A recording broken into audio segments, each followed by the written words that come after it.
ಧಾರ್ಮಿಕ ಕ್ಷೇತ್ರ, ಧಾರ್ಮಿಕ ಕೇಂದ್ರದಲ್ಲಿ ಹೆಣ್ಣು ಮಕ್ಕಳ ಹೆಣಗಳು ಬಿದ್ದಿದ್ವಲ್ಲ, ವೇದವಲ್ಲಿ, ಪದ್ಮಲತಾ, ಸೌಜನ್ಯ, ನಾರಾಯಣ, ಯಮುನಾ, ಈ ಹೆಣಗಳು ಬಿದ್ವಲ್ಲ ಅಲ್ಲಿ. ಆ ಹೆಣಗಳ ಹತ್ರ ಹೋಗಿದ್ದೀರಾ? ಯಾವುದ್ಯಾವುದೋ ಹೆಣಗಳ ಹತ್ರ ಹೋಗಿ ಬೆಂಕಿ ಹಚ್ತೀವಿ, ಹಂಗೆ ಮಾಡ್ತೀವಿ, ಹಿಂಗೆ ಮಾಡ್ತೀವಿ, ಕರ್ನಾಟಕ ಹತ್ತಿ ಉರಿಯುತ್ತೆ, ಅದು ಮಾಡುತ್ತೆ, ಇದು ಮಾಡುತ್ತೆ ಎಲ್ಲ ಭಾಷಣ ಮಾಡ್ತಿರಲ್ರಿ. ಈ ಅಮಾಯಕ ಹೆಣ್ಣು ಮಕ್ಕಳ ಹತ್ರ ಯಾಕೆ ಹೋಗಿಲ್ಲ? ಇವರ ಬೆದರಿಕೆಗೆ ಹೆದರಿ ಈ ತನಿಖೆನ ನಿಲ್ಲಿಸಬಾರದು, ಈ ತನಿಖೆನ ಮುಂದುವರಿಸಬೇಕು ಅನ್ನೋದು ಸಮಸ್ತ ಕನ್ನಡಿಗರ ಒಂದು ಆಗ್ರಹ.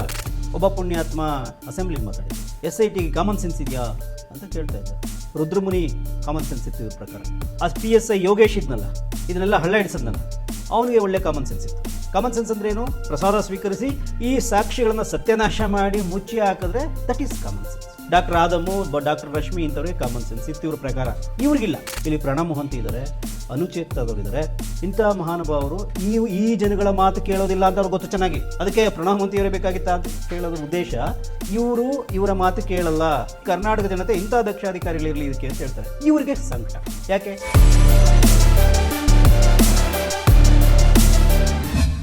ಸ್ನೇಹಿತರೆ ನಮಸ್ಕಾರ. ನಿಮಗೆಲ್ಲ ಗೊತ್ತಿರೋ ಹಾಗೆ ಧರ್ಮಸ್ಥಳದಲ್ಲಿ 1995ರಿಂದ 2014 ತನಕ 106 ಶವಗಳನ್ನ ಹೂತಿದ್ದೀನಿ. ಅದರಲ್ಲಿ ಹಲವಾರು ಶವಗಳು ಅನಧಿಕೃತವಾದ ಶವಗಳು ಅಂಥೇಳಿ ಯಾವಾಗ ಒಬ್ಬ ಅನಾಮಿಕ ಬಂದು ಒಂದು ಕಂಪ್ಲೇಂಟ್ ಕೊಡ್ತಾನೋ ಆಗ ಅದು ದೇಶದಾದ್ಯಂತ ಸುದ್ದಿ ಆಗುತ್ತೆ.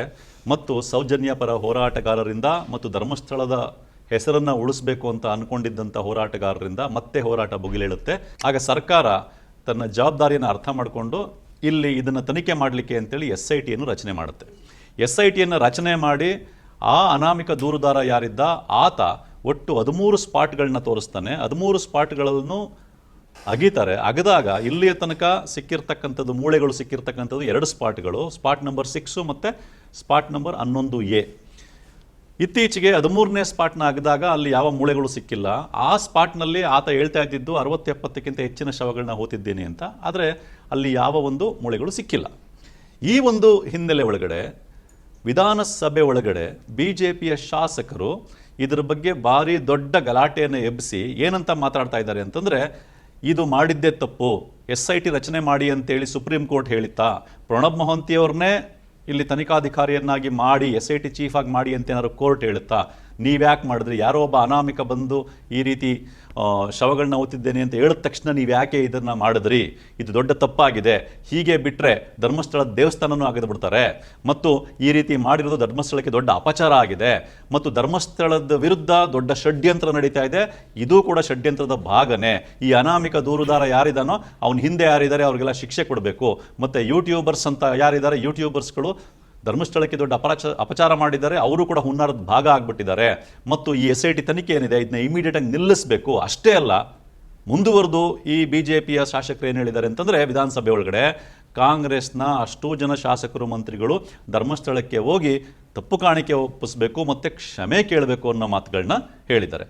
ಈ ಒಂದು ಇಷ್ಟೊಂದು ಮಟ್ಟದಲ್ಲಿ ಏನು ಮಾತಾಡಿದ್ದಾರೆ, ಇದರ ಹಿನ್ನೆಲೆ ಒಳಗಡೆ ನಾವು ಇಡೀ ವಿಷಯವನ್ನು ಸ್ಪಷ್ಟವಾಗಿ ಅರ್ಥ ಮಾಡಿಕೊಳ್ಳೇಬೇಕಾದ ಸನ್ನಿವೇಶ ಬಂದಿದೆ. ಸ್ಪಷ್ಟವಾಗಿ ಅರ್ಥ ಮಾಡ್ಕೊಳ್ಳೋದು ಅಂದ್ರೆ ಏನು? ಮೊದಲನೇದಾಗಿ SIT ಈ ವಿಷಯ ಏನು, ಆ ದೂರುದಾರ ಬಂದು ದೂರು ಕೊಟ್ಟ ಈ ವಿಷಯಕ್ಕೆ SIT ರಚನೆಯಾಗಿ ತನಿಖೆ ಮಾಡುವ ಅಗತ್ಯ ಇತ್ತ. ಮತ್ತು ಈ ಒಂದು ವಿಷಯದಲ್ಲಿ BJPಯ ಶಾಸಕರು, BJPಯ ರಾಜಕಾರಣಿಗಳು ಡೇ 1ನಿಂದ ಇಲ್ಲಿ ತನಕ, ಡೇ 1ನಿಂದ ಅಷ್ಟೇ ಅಲ್ಲ, ಸೌಜನ್ಯಳ ದುರಂತ ಕಥೆ ಏನಾಯಿತು ಅಲ್ಲಿಂದ ಇಲ್ಲಿಯ ತನಕ ಹಿಡಿದು ಏನು ನಡ್ಕೊಳ್ತಾ ಇದ್ದಾರೆ, ಅದರ ಹಿನ್ನೆಲೆ ಏನು, ಅವ್ರು ನಡ್ಕೊಳ್ತಾ ಇರೋ ರೀತಿ ಸರಿ ಇದೆಯಾ, ಮತ್ತು ಇಡೀ ಒಂದು ಪ್ರಕ್ರಿಯೆ ಏನು ನಡೀತಾ ಇದೆ ಯಾವಾಗಿಂದ ಹಿಡಿದು ಸೌಜನ್ಯ ತೀರಿ ಹೋದಾಗಲಿಂದ ಹಿಡಿದು ಮತ್ತೆ ಸೌಜನ್ಯ ಅನ್ಯಾಯ ಏನಾಯಿತು, ಸೌಜನ್ಯಳ ಅತ್ಯಾಚಾರ ಮತ್ತು ಏನಾಯಿತು, ಆ ಒಂದು ವಿಚಾರಣೆ ನಡೆದು ಸಂತೋಷ್ ರಾವ್ ನಿರಪರಾಧಿ ಅಂತ ಬಿಡುಗಡೆ ಆದಮೇಲೆ ಮತ್ತೆ ಸೌಜನ್ಯ ಹೋರಾಟ ಭುಗಿಲೇಳ್ತಲ್ಲ, ಈ ಒಟ್ಟೂ ಪ್ರಕ್ರಿಯೆಯಲ್ಲಿ ಯಾರ್ಯಾರು ಭಾಗವಹಿಸಿದ್ದಾರೆ, ಸೌಜನ್ಯ ಪರ ಹೋರಾಟಗಾರರಿರಬಹುದು ಮತ್ತು ಈ ರೀತಿ ಧರ್ಮಸ್ಥಳದ ಪರವಾಗಿ ನಿಂತಿದ್ದೀವಿ ಅಂತ ಹೇಳಿಕೊಂಡು ಮಾತಾಡ್ತಾ ಇರ್ತಕ್ಕಂಥ BJPಯವರು ಇರ್ಬೋದು, ಮುಖ್ಯವಾಗಿ ಇವರುಗಳಲ್ಲಿ ನಿಜಕ್ಕೂ ಧರ್ಮಸ್ಥಳದ ಪರ ನಿಂತಿರೋರು ಯಾರು, ಧರ್ಮಸ್ಥಳದ ವಿರುದ್ಧ ನಿಂತಿರೋರು ಯಾರು, ಹಿಂದೂ ಧರ್ಮದ ಪರ ನಿಜಕ್ಕೂ ನಿಂತಿರೋರು ಯಾರು, ಹಿಂದೂ ಧರ್ಮದ ವಿರುದ್ಧ ನಿಜಕ್ಕೂ ನಿಂತಿರೋರು ಯಾರು, ಇವೆಲ್ಲವನ್ನು ನಾವು ಅತ್ಯಂತ ಸ್ಪಷ್ಟವಾಗಿ ಅರ್ಥ ಮಾಡಿಕೊಳ್ಳೇಬೇಕಾದ ಮತ್ತು ಸಮಾಜಕ್ಕೂ ತಿಳಿಸಬೇಕಾದ ಅಗತ್ಯ ಈಗ ಬಂದಿದೆ.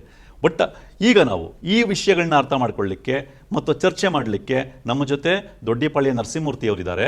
ನರಸಿಂಹಮೂರ್ತಿಯವರು ಸೌಜನ್ಯಳ ದುರಂತ ಏನಾಯಿತು, ಕೊಲೆ ಮತ್ತು ಅತ್ಯಾಚಾರ ಆಗಿನಿಂದಲೂ ಈ ವಿಷಯಗಳನ್ನ ನಿರಂತರವಾಗಿ ಫಾಲೋ ಮಾಡ್ಕೊಂಡು ಬಂದಿದ್ದಾರೆ. ಅನೇಕ ಬಾರಿ ಧರ್ಮಸ್ಥಳಕ್ಕೆ ಹೋಗಿ ಗ್ರೌಂಡ್ ರಿಪೋರ್ಟ್ ಮಾಡಿದ್ದಾರೆ, ಅನೇಕರನ್ನ ಮಾತಾಡಿಸಿದ್ದಾರೆ, ಅದ್ರ ಬಗ್ಗೆ ಅವರಿಗೆ ಆಳವಾದ ತಿಳುವಳಿಕೆ ಇದೆ.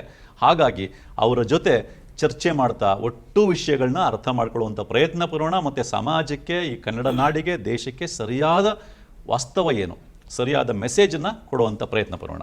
ಮೊದಲನೇದಾಗಿ, ಈ ಧರ್ಮಸ್ಥಳದಲ್ಲಿ ಒಬ್ಬ ದೂರುದಾರ ಇದ್ದಕ್ಕಿದ್ದಂತೆ ಬಂದು ತಾನು ಅನೇಕ ಶವಗಳನ್ನ ಹೂತಿಟ್ಟಿದ್ದೇನೆ ಅಂತ ದೂರು ಕೊಟ್ಟಾಗ ಈ ವಿಷಯಕ್ಕೆ ಸಂಬಂಧಪಟ್ಟಂತೆ SIT ರಚನೆಯಾಗುವ ಅಗತ್ಯ ಇತ್ತಾ? ಅಥವಾ BJPಯವರು ಹೇಳ್ದಂಗೆ ಸುಪ್ರೀಂ ಕೋರ್ಟಿಂದ ಆರ್ಡರ್ ಆಗಬೇಕಾಗಿತ್ತಾ ಇದಕ್ಕೆ? ಅಥವಾ ಪ್ರಣಬ್ ಮೊಹಂತಿಯವ್ರನ್ನೇ ಅಲ್ಲಿ ಬಂದು SIT ಚೀಫ್ ಮಾಡಲಿಕ್ಕೂ ಸುಪ್ರೀಂ ಕೋರ್ಟಿಂದ ಆರ್ಡರ್ ಆಗಬೇಕಾಗಿತ್ತಾ? ಅಥವಾ ಸರ್ಕಾರ ಒಂದು ಸಾರ್ವಜನಿಕ ಬೇಡಿಕೆಗೆ, ಒತ್ತಾಸೆಗೆ ಬೆಲೆ ಕೊಟ್ಟು ಏನು SIT ರಚನೆ ಮಾಡಿದ್ದು ಅದು ತಪ್ಪ? ಇದನ್ನು ಮೊದಲು ತಿಳ್ಕೊಳ್ಳೋ ಪ್ರಯತ್ನ ಪಡೋಣ. ಮೂರ್ತಿಯವರೇ, ಈ ಚರ್ಚೆಗೆ ತಮಗೆ ಸ್ವಾಗತ. ಈ ಒಂದು ಹಿನ್ನೆಲೆ ಆಲ್ರೆಡಿ ಇಡೀ ಕರ್ನಾಟಕದ ಜನತೆಗೆ ಅಷ್ಟೇ ಅಲ್ಲ, ದೇಶದ ಜನತೆಗೆಲ್ಲ ಗೊತ್ತಾಗಿದೆ. ಏನೊಬ್ಬ ದೂರುದಾರ ಬರ್ತಾನೆ, ನೂರಾರು ಶವಗಳನ್ನ ಹೂತಿಟ್ಟಿದ್ದೆ ಅಂತ ಅವನು ಕಂಪ್ಲೇಂಟ್ ಕೊಡ್ತಾನೆ. ಹಂಗೆ ಕಂಪ್ಲೇಂಟ್ ಕೊಟ್ಟಾಗ ಸುದ್ದಿ ಆಗುತ್ತೆ. ಈ SIT ರಚನೆಯಾಗೋ ಅವಶ್ಯಕತೆ ಇತ್ತಾ? ಮತ್ತು ಅವನ ದೂರನ್ನು ಆಧರಿಸಿ ತನಿಖೆ ಮಾಡುವ ಅಗತ್ಯ ಇತ್ತಾ? ಅಗತ್ಯ ಇರಲಿಲ್ಲ ಅಂತ BJPಯವರು ಹೇಳ್ತಾ ಇದ್ದಾರೆ. ನಾನು ಉದ್ದೇಶಪೂರ್ವಕವಾಗಿ BJPಯವರು ಅಂತಲೇ ಬಳಸ್ತಾ ಇದ್ದೀನಿ. BJPಯವರು ಅಗತ್ಯ ಇರಲಿಲ್ಲ ಅಂತ ಹೇಳ್ತಾ ಇದ್ದಾರೆ. ಡೇ ಒನ್ನಿಂದ ನಿಮಗೆ ನೆನಪಿರ್ಬೋದು, ವಿರೋಧ ಪಕ್ಷದ ನಾಯಕರಾದಂಥ ಆರ್ ಅಶೋಕ್ ಅವರು ಒಬ್ಬ ಮುಸ್ಲಿಂ ದೂರು ಕೊಡ್ತಾನೆ. ಆಮೇಲೆ ಕೇರಳದ ಕಮ್ಯುನಿಸ್ಟ್ ಪಾರ್ಟಿ ಇದಕ್ಕೆ ಎಂಟರ್ ಆಗ್ತದೆ. ಈ ಒಬ್ಬ ಮುಸ್ಲಿಂ ದೂರನ್ನು ಆಧರಿಸಿ ಕೇರಳದ ಕಮ್ಯುನಿಸ್ಟ್ ಪಾರ್ಟಿಯ ಇದನ್ನು ಆಧರಿಸಿ SIT ರಚನೆ ಮಾಡೋ ಅಗತ್ಯ ಇರಲಿಲ್ಲ ಅನ್ನೋ ಥರದ್ದು ಅಭಿಪ್ರಾಯ ವ್ಯಕ್ತಪಡಿಸಿದ್ದು ನಿಮಗೆ ಗೊತ್ತಿರ್ಬೋದು, ಅಂದರೆ ಪರೋಕ್ಷವಾಗಿ. ಈಗ ಹೇಳಿ. ಈಗ ಅವರ ಪ್ರಶ್ನೆಗೆ, ಈ BJPಯವರ ಪ್ರಶ್ನೆಗೆ ಅವರಲ್ಲೇ ಉತ್ತರ ಇದೆ ಅಂತ ನನ್ನ ಅಭಿಪ್ರಾಯ. ಈ SIT ರಚನೆ ಆದ ತಕ್ಷಣದಲ್ಲಿ ಶ್ರೀ ಕ್ಷೇತ್ರ ಧರ್ಮಸ್ಥಳದ ಆಡಳಿತ ಮಂಡಳಿಯಿಂದ ಒಂದು ಪತ್ರಿಕಾ ಹೇಳಿಕೆ ಹೊರಬಿತ್ತು. ಈ ಮಹಾನುಭಾವರು, ಈ ಸೋಕಾಳ್ ಧರ್ಮರಕ್ಷಕರು, ಈ ಸೋಕಾಳ್ ದೇಶಭಕ್ತರು, ಇವರು ಆ ಪತ್ರಿಕಾ ಹೇಳಿಕೆಯನ್ನಾದರೂ ಓದಬೇಕು. ಅವ್ರು ಏನು ಹೇಳಿದ್ರು? ನಾವು ಇದನ್ನು ಸ್ವಾಗತಿಸ್ತೇವೆ, ತನಿಖೆ ಒಳ್ಳೆಯ ರೀತಿಯಲ್ಲಿ ಆಗಲಿ, ತಪ್ಪಿತಸ್ಥರಿಗೆ ಶಿಕ್ಷೆ ಆಗಲಿ ಅಂತ ಒಂದು ಪತ್ರಿಕಾ ಹೇಳಿಕೆ SIT ಆದ ಕೂಡಲೇ ಹೇಳಿದರು. ಈಗ ಅವ್ರಿಗೆ ಪ್ರಾಬ್ಲಮ್ ಇಲ್ಲ, ಅವರ ಸ್ಟೇಟ್ಮೆಂಟ್ ಪ್ರಕಾರ ಏನೋ ಅವ್ರು ಆಗಲಿ ಅಂತ ಹೇಳಿದ್ದಾರೆ, ತನಿಖೆ ಆಗಲಿ, ತಪ್ಪಿತಸ್ಥರ ಶಿಕ್ಷೆ ಆಗಲಿ, ಸತ್ಯ ಹೊರಗಡೆ ಬರಲಿ. ಇವ್ರಿಗೇನಯ್ಯ ಬಾಧೆ? ಇವ್ರಿಗೇನು ಬಾಧೆ? ಇವ್ರ ಕಷ್ಟ ಏನು ಅಂತ ಅರ್ಥ ಆಗ್ತಾಯಿಲ್ಲ. ಇವ್ರು ಎರಡೂ ಥರ ಮಾತಾಡ್ತಾರೆ. ಈಗೇನು ಮಾತಾಡ್ತಾರೆ, ಬರ್ತಾ ಬರ್ತಾ ಇವರು ಭಾಳ ಅಗ್ರೆಸಿವ್ ಆಗಿಬಿಟ್ಟಿದ್ದಾರೆ. ಮೈ ಮೇಲೆ ದೇವರು ಬಂದಂಗೆ ಈ ದೇಶದ ಅಥವಾ ಕರ್ನಾಟಕದ 7 ಕೋಟಿ ಜನರ, ಇಷ್ಟು ವಿಶಾಲ ಕರ್ನಾಟಕದ ಏಕಮಾತ್ರ ಸಮಸ್ಯೆ ಏನಪ್ಪ ಅಂತಂದರೆ ಅಲ್ಲೆಲ್ಲೋ 8 ಅಡಿಯಲ್ಲಿ ಗುಂಡಿ ತೋಡ್ತಾ ಇರೋದು, ಅದರಿಂದ ದೊಡ್ಡ ಸಮಸ್ಯೆ, ಇದೇ ದೊಡ್ಡ ಸಮಸ್ಯೆ ಅಂತ ಹೇಳಿ ಅದರಿಂದ ಅನಾಹುತ ಆಗ್ತಾ ಇದೆ ಅಂತೇಳಿ ಬೊಬ್ಬಿಡ್ತಾ ಇದ್ದಾರೆ. ಮತ್ತು ಇವರೇ ಎಷ್ಟು ಸಾರಿ ಹೇಳಿದ್ದಾರೆ, SIT ರಚನೆ ಆಗಲಿ, ತನಿಖೆ ಆಗಲಿ, ಸತ್ಯ ಹೊರಗಡೆ ಬರಲಿ, ಆದರೆ ದೇವರು ಧರ್ಮ, ಈ ದೇವರು ಧರ್ಮ ತಂದು ಮಿಕ್ಸ್ ಮಾಡಿ ದೇವರಿಗೆ ಧರ್ಮಕ್ಕೆ ಅವಮಾನ ಮಾಡ್ತಾ ಇರೋದು ಇವರೇನೆ. The very same people. ಅವ್ರಿಗೆ ಬೇರೆ ಏನೋ ದುರುದ್ದೇಶ ಇದೆ. ಯಾರು ಹೇಳಿದ್ದಾರೆ? ಯಾರು ದೇವ್ರ ಬಗ್ಗೆ ಮಾತಾಡಿದ್ದಾರೆ? ಯಾರು ಮಾತಾಡಿದ್ದಾರೆ? ಮಹೇಶ್ ಶೆಟ್ಟಿ, ನಾನು ನೋಡಿದಾಗೆ ಇದರಲ್ಲಿ ಮುಂಚೂಣಿಲಿರ್ತಕ್ಕಂಥ ವ್ಯಕ್ತಿ. ನಾನು ಮಹೇಶ್ ಶೆಟ್ಟಿ ಅಭಿಮಾನಿ ಅಲ್ಲ, ನಾನು ಎಷ್ಟೋ ಸಾರಿ ನಾನು ಕ್ಲಾರಿಫೈ ಮಾಡಿದ್ದೀನಿ, ಮಹೇಶ್ ಶೆಟ್ಟಿ ಅಭಿಮಾನಿ ಅಲ್ಲ ನಾನು. ಆದರೆ ಒಂದು ವಿಷಯಕ್ಕೆ ಅವ್ರ ಬಗ್ಗೆ ನನಗೆ ಭಾಳ ಮೆಚ್ಚುಗೆ ಇದೆ. ಅವರು ಈ ಪ್ರಕರಣ, ಸೌಜನ್ಯ ಪ್ರಕರಣ ಇಟ್ಕೊಂಡು ಅವ್ರಿಗೆ ಎಷ್ಟು ಇದರಿಂದ ರಿಸ್ಕ್ ಇದೆ ಅಂತ ಗೊತ್ತು. ಒಂದು ವ್ರತದ ರೀತಿಯಲ್ಲಿ ಫೈಟ್ ಮಾಡ್ಕೊತ ಬಂದಿದ್ದಾರೆ ರಾತ್ರಿಗಳು. ತಪ್ಪಿತಸ್ಥರ ಶಿಕ್ಷೆ ಆಗೋ ತನಕ ಬಿಡೋದಿಲ್ಲ ನಾನು. ಯಾರು ತಪ್ಪಿತಸ್ಥರು, ಯಾರು ಅಪರಾಧಿಗಳು, ಅತ್ಯಾಚಾರಿಗಳು ಮತ್ತು ಕೊಲೆಗಡಕರು ಯಾರು ಅಂತ ಪತ್ತೆ ಆಗಲೇಬೇಕು, ಸೌಜನ್ಯಗಳಿಗೆ ನ್ಯಾಯ ಸಿಗಬೇಕು ಅಂತ 12-13 ವರ್ಷಗಳಿಂದ ನಿರಂತರವಾಗಿ ಫೈಟ್ ಮಾಡ್ತಾ ಬಂದರೆ, ಈ ಒಂದು ಹೋರಾಟದಲ್ಲಿ ಅವ್ರು ಯಾವತ್ತೂ ಧರ್ಮದ ವಿರುದ್ಧ ಆಗಲಿ, ದೇವರ ವಿರುದ್ಧ ಅದೇ ಪಾಯಿಂಟಿಗೆ ಬರ್ತಾ ಇದ್ದೀನಿ. ಅವರು ಸ್ವತಃ ಮಂಜುನಾಥನ ಭಕ್ತ ಮಹೇಶ್ ಶೆಟ್ಟಿ ತಿಮರೋಡಿ, ಅವರು ಸ್ವತಃ ಅಣ್ಣಪ್ಪನ ಭಕ್ತ. ಅವರು 100 ಸಾರಿ ಹೇಳಿದ್ದಾರೆ, ಪ್ರತಿ ಮಾತಿನಲ್ಲಿ ಹೇಳ್ತಾರೆ. ಮಾತಾಡುವಾಗ ಅವರು ಭಾವೋದ್ರೇಕದಿಂದ ಮಾತಾಡ್ತಾರೆ, ಬಹಳ ಎಮೋಷನಲ್ ಆಗಿ ಜೋರು ಮಾತಾಡ್ತಾರೆ. ಪದಗಳ ಬಳಕೆ ಬಗ್ಗೆ ಕೆಲವ್ರಿಗೆ ಆಕ್ಷೇಪ ಇರ್ಬೋದು, ಇರಲಿ, ಆದರೆ ಪ್ರತಿ ಮಾತಿನಲ್ಲಿ ಏನು ಹೇಳ್ತಾರೆ, ಈ ಮಂಜುನಾಥ ಇವರಿಗೆ ಪಾಠ ಕಲಿಸ್ತಾನೆ, ಈ ಕಾಮಾಂಧರಿಗೆ ಈ ಅಣ್ಣಪ್ಪ ಸ್ವಾಮಿ ಪಾಠ ಕಲಿಸ್ತಾರೆ ಅಂತ ಹೇಳ್ತಾರೆ. ಅಣ್ಣಪ್ಪ ನೋಡ್ಕೋತಾರೆ, ಅಣ್ಣಪ್ಪ ದೈವ ಸುಮ್ಮನೆ ಅಲ್ಲ, ನಿಮಗೆ ನಿಮ್ಮ ವಂಶ ನಾಶ ಆಗುತ್ತೆ, ಹಿಂಗೆ ಅವ್ರದೇ ಆದ ಭಾಷೆಯಲ್ಲಿ. ಕಾಮಾಂಧರು ಅಂದರೆ ಯಾರು ಸೌಜನ್ಯಗಳಿಗೆ ಅನ್ಯಾಯ ಮಾಡಿದಾರೋ? ಕಾಮಾಂಧರು ಅಂದರೆ ಅತ್ಯಾಚಾರಿಗಳು, ಕೊಲೆಗಡಕರು. ಅದಕ್ಕೆ ಯಾಕೆ ಎಕ್ಸ್ಪ್ಲನೇಷನ್ ಏನು? ಕಾಮಾಂಧ ಮೀನ್ಸ್ ಕಾಮಾಂಧ, ದಟ್ ಈಸ್ ಅದು ವರ್ಡ್ ಮೀನಿಂಗ್. ಅದು ಇವ್ರಿಗೆ ಬೇರೆ ಥರ ಕೇಳಿಸಿದ್ರೆ ನಾವೇನು ಮಾಡ್ಕೊಳಕ್ಕಾಗಲ್ಲ. ಸೊ ಪ್ರಶ್ನೆ ಏನಪ್ಪ ಅಂತಂದರೆ, ಇವರೇ ಹೇಳಿದ್ದಾರೆ ತನಿಖೆ ಸರಿಯಾಗಲಿ, ಅದಕ್ಕೆ ನಮ್ದು ಅಭ್ಯಂತರ ಇಲ್ಲ ಅಂತ ಎಷ್ಟು ಸಾರಿ ಹೇಳಿದ್ದಾರೆ ಇವರೆಲ್ಲ. ಇದೇ ಜನ ಯಾರ್ಯಾರು ಇವತ್ತು ವೀರಾವೇಶದ ಭಾಷಣ ಮಾಡ್ತಾ ಇದ್ದಾರೆ ಧರ್ಮ ರಕ್ಷಣೆ ಹೆಸರಲ್ಲಿ. ಮತ್ತು ನಾನು ಇನ್ನೊಂದು ಪ್ರಶ್ನೆ ಕೇಳ್ತೀನಿ, ಸೀರಿಯಸ್ ಆಗಿ ಪ್ರಶ್ನೆ ಕೇಳಬೇಕು. ಇವತ್ತು ನಾಡಿನ ಜನ ಇವರನ್ನು ಈ ಪ್ರಶ್ನೆ ಕೇಳಬೇಕು. ಸ್ವಾಮಿ ಮಹಾಶಯರೇ, ನಿಮ್ಮ ಧರ್ಮದ ಪರಿಕಲ್ಪನೆ ಏನು? ನಿಮ್ಮದ ಧರ್ಮದ ಪರಿಕಲ್ಪನೆಯಲ್ಲಿ ಒಂದು ಪವಿತ್ರ ಕ್ಷೇತ್ರದಲ್ಲಿ, ಒಂದು ಪ್ರಸಿದ್ಧವಾದ ತೀರ್ಥಕ್ಷೇತ್ರ ಧಾರ್ಮಿಕ ಕ್ಷೇತ್ರ, ಧಾರ್ಮಿಕ ಕೇಂದ್ರದಲ್ಲಿ ಹೆಣ್ಣು ಮಕ್ಕಳ ಹೆಣಗಳು ಬಿದ್ದಿದ್ವಲ್ಲ. ವೇದವಲ್ಲಿ, ಪದ್ಮಲತಾ, ಸೌಜನ್ಯ, ಯಮುನಾ, ನಾರಾಯಣ, ಯಮುನಾ, ಈ ಹೆಣಗಳು ಬಿದ್ವಲ್ಲ ಅಲ್ಲಿ. ಯಾವತ್ತಾದರೂ ಬಾಯಿ ಬಿಚ್ಚಿದ್ರಾ ನೀವು? ಹಿಸ್ಟ್ರಿಯಲ್ಲಿ ನೀವು ಯಾವತ್ತಾದರೂ ಬಾಯಿ ಬಿಚ್ಚಿದ್ರಾ? ಹೆಣ್ಮಕ್ಳಿಗೆ ಅನ್ಯಾಯ ಆಗಿದೆ, ಇದಕ್ಕೆ ನ್ಯಾಯ ಸಿಗಬೇಕು ಅಂತ ಎಲ್ಲಾದರೂ ಯಾವತ್ತಾದರೂ ಪಾಪ ಕಳ್ಕೊಳಕ್ಕಾದ್ರೂ ಮಾತಾಡಿದ್ದೀರಾ ನೀವು? ನಿಮ್ಮ ಪಾಪಗಳು, ನೀವು ಮಾಡಿರ್ತಕ್ಕಂಥ ಪಾಪಗಳು ತೊಳ್ಕೊಳಕ್ಕಾದ್ರು ಈ ಭಾಷೆ ಬಳಸಿದ್ದೀರಾ? ಆ ಹೆಣಗಳ ಹತ್ರ ಹೋಗಿದ್ದೀರಾ? ಯಾವುದ್ಯಾವುದೋ ಹೆಣಗಳ ಹತ್ರ ಹೋಗಿ ಬೆಂಕಿ ಎತ್ತೀವಿ, ಹಂಗೆ ಮಾಡ್ತೀವಿ, ಹಿಂಗೆ ಮಾಡ್ತೀವಿ, ಕರ್ನಾಟಕ ಹತ್ತಿ ಉರಿಯುತ್ತೆ, ಅದು ಮಾಡುತ್ತೆ, ಇದು ಮಾಡುತ್ತೆ ಎಲ್ಲ ಭಾಷಣ ಮಾಡ್ತಿರಲ್ರಿ. ಈ ಅಮಾಯಕ ಹೆಣ್ಣು ಮಕ್ಕಳ ಹತ್ರ ಯಾಕೆ ಹೋಗಲಿಲ್ಲ? ಯಾಕೆ?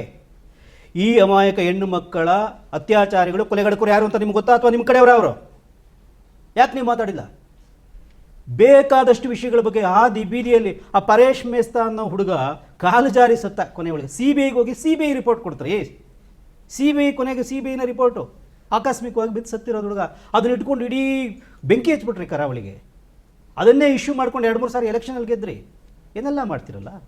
ಸೌಜನ್ಯ, ಪರೇಶ್ ಮೇಸ್ತಾ ವಿಷಯಕ್ಕೆ ಮಾಡಿದ್ದ ಹೋರಾಟ ಅಥವಾ ಗಲಾಟೆನಲ್ಲಿ 10% ಇರಲಿ, 1% ಕೂಡ ಸೌಜನ್ಯ ವಿಷಯ ಮಾಡಲಿಲ್ಲ ಅವರು. ಪರ್ಸೆಂಟೇ ನೀವು ತಗೊಳ್ಳೋದು ಬೇಡ, ವಾಯ್ಸೇ ಮಾಡಿಲ್ಲ ಸ್ವಾಮಿ, ಅಲ್ಲಿ ಹೋಗೇ ಇಲ್ಲ ಇವರು. ಅದೇ ಧರ್ಮಸ್ಥಳದ ಗ್ರಾಮ ವ್ಯಾಪ್ತಿಗೆ ಸೇರಿದ ಪಾಂಗಾಳ ಅಂತ ದೇವಸ್ಥಾನದಿಂದ 2 ಕಿಲೋಮೀಟರ್ ದೂರದಲ್ಲಿ ಪಾಂಗಾಳ ಅನ್ನೋ ಗ್ರಾಮ ಅಲ್ಲ, ಧರ್ಮಸ್ಥಳನೇ ಪಾಂಗಾಳ ಮನೆ. ಅಲ್ಲಿ ಇರ್ತಕ್ಕಂಥ ಸೌಜನ್ಯ ಮನೆ. ಎಷ್ಟು ಜನ ಹೋಗಿದ್ರಿ ಸ್ವಾಮಿ? ಪರಿಶುದ್ಧ ನಂದಿನಿ ಹಾಲಿನಿಂದ ತಯಾರಿಸಿದ ನೈಜ ನಂದಿನಿ ಐಸ್ ಕ್ರೀಮ್ಸ್. ಯಾಕೆ ಹೋಗಲಿಲ್ಲ? ಧರ್ಮಕ್ಕೆ ಅಪಚಾರ ಆಗಿತ್ತಲ್ವಾ? ಧಾರ್ಮಿಕ ಕ್ಷೇತ್ರದಲ್ಲಂಥ ಒಂದು ಅತ್ಯಾಚಾರ ಆಗಿ ಆ ಸ್ನಾನಘಟ್ಟದ ಪಕ್ಕದಲ್ಲಿ ಆ ಮಗು ಡೆಡ್ ಬಾಡಿ ಬಿದ್ದಿತ್ತಲ್ವಾ? ನಿಮಗೆ ಕಾಣಿಸ್ಲಿಲ್ವಾ? ಇದು ಅಪಚಾರ, ಧರ್ಮಕ್ಕೆ, ಧಾರ್ಮಿಕ ಕ್ಷೇತ್ರಕ್ಕೆ ಅಪಚಾರ, ಇಂಥದ್ದು ಆಗಬಾರ್ದು ಇಲ್ಲಿ ಅಂತ ಆಗಲಿಲ್ವಾ? ನಿಮ್ಮ ಮನಸ್ಸಿಗೆ ನಾಟ್ಲಿಲ್ವಾ? ಇಲ್ಲ. ಇದರಲ್ಲಿ ಏನೋ ಬೇರೆ ಇದೆ, ಇದಕ್ಕೆ ಬೇರೆ ಏನೋ ಕಾರಣ ಇದೆ, ಅದು ನೀವೇ ಹೇಳಬೇಕು. ಕನಿಷ್ಠ ಸೌಜನ್ಯಳ ವಿಷಯದಲ್ಲಿ 2 ವರ್ಷಗಳ ಹಿಂದೆ 2023ರಲ್ಲಿ ಏನು ಕೋರ್ಟಿನ ತೀರ್ಪು ಬಂತು, ಸಂತೋಷ್ ರಾವ್ ನಿರಪರಾಧಿ ಅಂತ ಬಂದಿದ್ದಷ್ಟೇ ಅಲ್ಲದೆ ಈ ಸೌಜನ್ಯಳ ದುರಂತ ಏನಾಯಿತು ಅದು ತನಿಖೆ ಸಂಪೂರ್ಣವಾಗಿ ದಿಕ್ಕು ತಪ್ಪಲಿಕ್ಕೆ, ಅಪರಾಧಿಗಳು ತಪ್ಪಿಸ್ಕೊಳ್ಳಿಕ್ಕೆ ಕಾರಣ ಅಲ್ಲಿ ಅಫಿಷಿಯಲ್ಸು ಎವಿಡೆನ್ಸನ್ನು ನಾಶ ಮಾಡಿರೋದು ಅಂತ ಕೋರ್ಟ್ ಹೇಳಿದೆ. ಮತ್ತು it's a fit case to take before the acquittal committee to take the appropriate action against the erring officials ಅಂತ ಹೇಳ್ತು. ಇವರಿಗೆ ಧರ್ಮಸ್ಥಳದ ಕೀರ್ತಿ ಬಗ್ಗೆ, ಧರ್ಮಸ್ಥಳದ ಪಾವಿತ್ರ್ಯತೆ ಬಗ್ಗೆ ಒಂಚೂರಾರು ಬದ್ಧತೆ ಇದ್ದಿದ್ರೆ, ನಿಜವಾದ ಪ್ರಾಮಾಣಿಕ ಕಾಳಜಿ ಇದ್ದಿದ್ರೆ 2 ವರ್ಷದಿಂದ ಕಾಂಗ್ರೆಸ್ ಸರ್ಕಾರ ಆಯಿತು. ಇವತ್ತೇನು ಅಸೆಂಬ್ಲಿ ಒಳಗಡೆ ಇಷ್ಟು ಗಲಾಟೆ ಮಾಡ್ತಾ ಇದ್ದಾರೆ, SIT ತನಿಖೆ ನಿಲ್ಲಿಸಿ ಹಾಗಾಗೋಯ್ತು ಹೀಗಾಗೋಯ್ತು ಅಂತ. ಆಗಲೂ ಕಾಂಗ್ರೆಸ್ ಸರ್ಕಾರನೇ ಇತ್ತು. ಕಾಂಗ್ರೆಸ್ ಸರ್ಕಾರನೂ ಅಧಿಕಾರಿಗಳ ಮೇಲೆ ಕ್ರಮ ತಗೊಂಡಿಲ್ಲ. ಇವರು ಧರ್ಮ ಭಕ್ತರಲ್ವ, ಧರ್ಮದ ರಕ್ಷಕರು, ಧರ್ಮಸ್ಥಳದ ಬಗ್ಗೆ ಭಾಳ ಮಾತಾಡ್ತಾ ಇದ್ದಾರಲ್ಲ. ಕನಿಷ್ಠ ಸೌಜನ್ಯ ಕೇಸಲ್ಲಿ ಯಾರು ಎವಿಡೆನ್ಸ್ ನಾಶ ಮಾಡಿದಾರೋ ಕೋರ್ಟು ಹೇಳಿದೆ ಅವ್ರ ಮೇಲೆ ಕ್ರಮ ತಗೊಳ್ಳಿ ಅಂತ ಹೇಳಬೇಕಾಗಿತ್ತು. ಆ ಮಾತು ಒಂದಿನ ಅಸೆಂಬ್ಲಿ ಒಳಗಡೆ ಮಾತಾಡ್ತಿಲ್ಲ. ಇಲ್ಲ, ಅದು ವಾಯ್ಸ್ ಮಾಡಿಲ್ಲ ಅವರು, ಅಸೆಂಬ್ಲಿಯಲ್ಲಿ ಪ್ರಶ್ನೆ ಮಾಡಿಲ್ಲ. ಆದರೆ ಅವ್ರು ಇನ್ನೊಂದು ಮಾಡಿದ್ದಾರೆ. ಅವರ ಡಬಲ್ ಡೀಲಿಂಗ್ಸು ಹಸಿ ಆಗಿದೆ. ಜನ ನೆನಪಿಸ್ಕೋಬೇಕಷ್ಟೇ, ನೆನಪಿಟ್ಕೋಬೇಕು. ನಮ್ಮಂಥವ್ರನ್ನ ನೆನಪಿಸ್ಬೇಕು, ನಮ್ಮ ಕರ್ತವ್ಯ.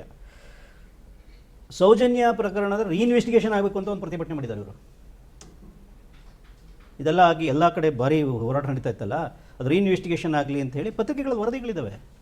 ರೀಇನ್ವೆಸ್ಟಿಗೇಷನ್ ಆಗಲಿ ಅಂತ ಇವರು ಒಂದು ಇದು ಕೊಟ್ಟಿದ್ದಾರೆ, ರೆಪ್ರೆಸೆಂಟೇಷನ್ ಕೊಟ್ಟಿದ್ದಾರೆ. ಓಕೆ, ಆದರೆ ಇನ್ವೆಸ್ಟಿಗೇಷನ್ ಮಾಡ್ತಾ ಇದ್ದಾಗ ಇವ್ರದೇ ಸರ್ಕಾರ ಇತ್ತು ಅನ್ನೋದನ್ನು ಅವರು ಈಗ ರೀಇನ್ವೆಸ್ಟಿಗೇಷನ್ ಪ್ರಶ್ನೆ ಇರಲಿ, ಹೌದಾ? ಅದರ ಎಲ್ಲ ಸಾಕ್ಷಿಗಳನ್ನು ನಾಶ ಮಾಡಲಾಗಿದೆ. ಅದು ಬೇರೆ ಸೌಜನ್ಯ ತೀರಿ ಹೋದಾಗ ಇನ್ವೆಸ್ಟಿಗೇಟ್ ಮಾಡಿದಾಗ ಇವ್ರದೇ ಸರ್ಕಾರ ಇತ್ತು. ಸ್ವತಃ ಅಶೋಕ್ ಅವರು ಗೃಹ ಮಂತ್ರಿ ಆಗಿದ್ರು. ಪೊಲೀಸ್ ಇಲಾಖೆಯ ಪಕ್ಕ ವೈಫಲ್ಯ ಇದು, ಉದ್ದೇಶಪೂರ್ವಕ ವೈಫಲ್ಯ ಅಂತ ಕೋರ್ಟ್ ಹೇಳ್ತಾ ಇದ್ದಾರೆ. ಸದಾನಂದ ಗೌಡರು ಅದೇ ಪ್ರದೇಶದವರು.